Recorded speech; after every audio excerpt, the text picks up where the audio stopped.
Portland, Oregon is now more populated than ever, and there are trends that you can see when you study the solar cycles and when you study cycles of mass human migration. Now, that's a more complicated subject, but I do see patterns of that in relation to people moving in and out of Portland. And this isn't the first solar cycle that I found myself coming back to Portland.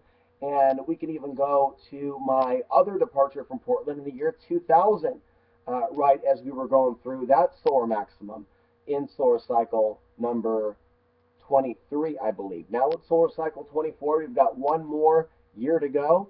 And I think that during solar maximums, we see places like Portland, because of where they are on the planet, we see a lot of things happening, a lot of things starting, a lot of projects, a lot of creative energy. So it's a good time to be back in Portland. I've heard that because of that, the housing prices are higher than normal. There seems to be a population issue. There's a lot of people here. The freeways are crowded. There's competition for space. I'm not letting that get me down. And even though I don't have a whole lot of things lined up, and I'm going to be leaving here in a few days, I still feel it's an exciting time to be alive and be in a place like Portland. Now, how things progress for me on out as an individual, that will be documented. I will be speaking about that right here on this YouTube channel when that time becomes available, just like I'm doing this very quick update with you right now. An update that has taken longer than you might know because of some technical issues with the computer. But what's important is that we document not quote unquote the collapse, but that we document the changes that we see in the world. The good, the bad, the ugly, and the super wow. That's more conscious than I expected. That gives me faith in humanity. That's one up for humanity against the board where people are chalking up all the things that are disturbing them about humanity. They're both important to understand. The things that we don't stand for and the things that we do identify with. That life energy, love, happiness, compassion, not being destitute or depressed or apathetic to what is happening in relation to the lives of others around the world. And that's how I perceive a positive or negative city, is there more apathy or empathy. Now, Portland has a lot of different people here from all over the place, all over the planet. It's a melting pot, not necessarily racially in every way, but certainly in terms of cultures and values. There are some very demonic people here. There are some fairly angelic people here.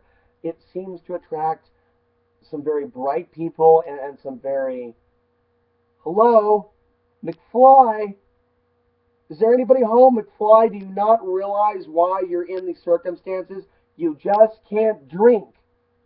You just can't drink all day long a 22-ouncer and wonder why your life is fucked. Life doesn't work that way. Whether you're in the grid or off the grid, your life will be fucked off the grid if you drink all day. So there's minor things there. Portland attracts all types.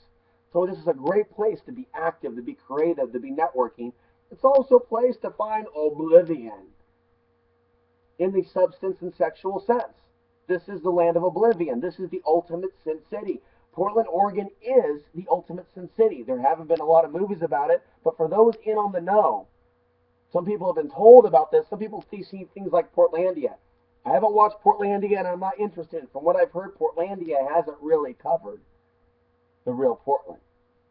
They may have covered some of it, but Portlandia was made when I was still in Portland. They never heard of me. They never met me. They never covered all of Portland. Certainly there are people that I know of that should have been in Portlandia that I've never heard say they were in Portlandia. Portlandia and whoever made it, they covered what they wanted to cover. They focused on what they wanted to focus on. Hipster havens and what. That's not all of Portland. Attention goes where energy flows. There was a lot of positive things to this city, and there were a lot of people that supported me when I was here on Access Community Television. There's also a lot of people that support my work that are watching right now around the world.